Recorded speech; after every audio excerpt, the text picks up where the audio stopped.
হকের জানাজায় উপস্থিত হয়েছি। তিনি সবার কাছে পরিচিত, ওনার হাসি মাখা মুখখানি সবাই চিনেন এবং জানেন।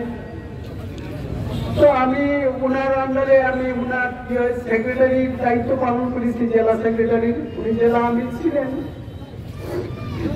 আমাদের এই ভাইয়ের যে আচার আচরণ, ওনার যে ব্যবহার, ওনার যে সাংগঠনিক দক্ষতা যোগ্যতা, এর মাধ্যমে মৌলভীবাজার জেলা জামাতের অগ্রগতি শুরু হয়েছিল।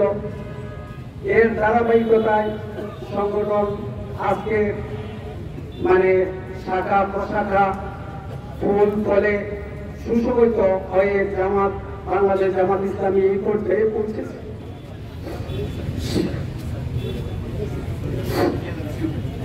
যেমন সিরাজুল ইসলাম মসজিদের সাথে আমার পরিচয় 1969 সাল থেকে। আমি যেদিন ওনার বাসার সামনে ওনার সাথে মিলিত হই, আমার এটাই ছিল প্রথম সাক্ষাৎ। কিন্তু মনে হয়েছে ওনার সাথে আমার 10 বছর আগে থেকে পরিচিত। তার মধ্যে আমার একটা মোহিনী শক্তি ছিল, একটা শক্তি ছিল। আর ওর সাথে যখন মিশতেন, এটা আগে আর মিশতেন কিনা কিংবা এটা প্রথম কিনা এটা বোঝা।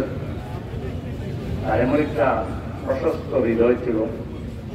আর পবিত্র চেহারার দিকে তাকালে হৃদয়ে একটা প্রশান্তি অনুভব হয়। সদা মুচকি হাসিছিলেন, এটা বইও রেখেছিলেন, একটুখানি মিষ্টি হাসি ও ইসলামী আন্দোলন। এটা তার বাস্তব জীবনের প্রতিফলন। তার জীবন যা, এই বইতে তিনি তাই লিখেছেন।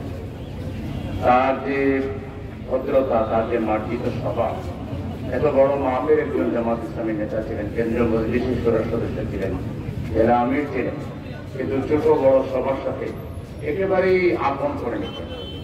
মানুষকে কষ্ট দেওয়া কি জিনিস এটা বোধহয় তিনি জানতেন না।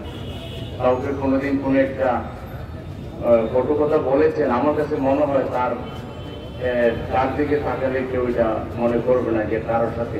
তার বাচ্চাকে একদিন আমাকে গল্প করেছেন, আমরা 3 মাস একসাথে জেলে ছিলাম। একবার মিথ্যা মামলায় তাকে আমি সহ মৌলভীবাজার জেলা কারাগারে ছিলাম।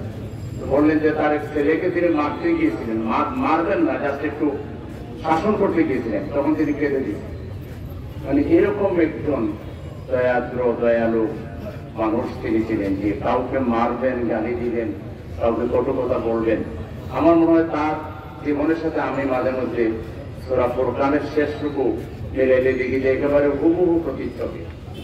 আল্লাহ তাআলা সূরা ফুরকানে বলেছেন, আউযু বিল্লাহি মিনাশ শাইতানির রাজিম, ওয়া ইবাদুর রাহমানিল্লাযীনা ইয়ামশুনা আলাল আরদি হাওনা ওয়া ইযা খাতাবাহুমুল জাহিলুনা ক্বালু সালামা। এই সূরার প্রথম রুকু পুরাটা মিলাইলে মুসলিমের জীবনের প্রতিটা পদক্ষেপ মনে হয় যে তিনি কোরআনের আলোকে চলতেন। কোরআনের একজন বাস্তব কর্মী ছিলেন, প্রতিচ্ছবি ছিলেন।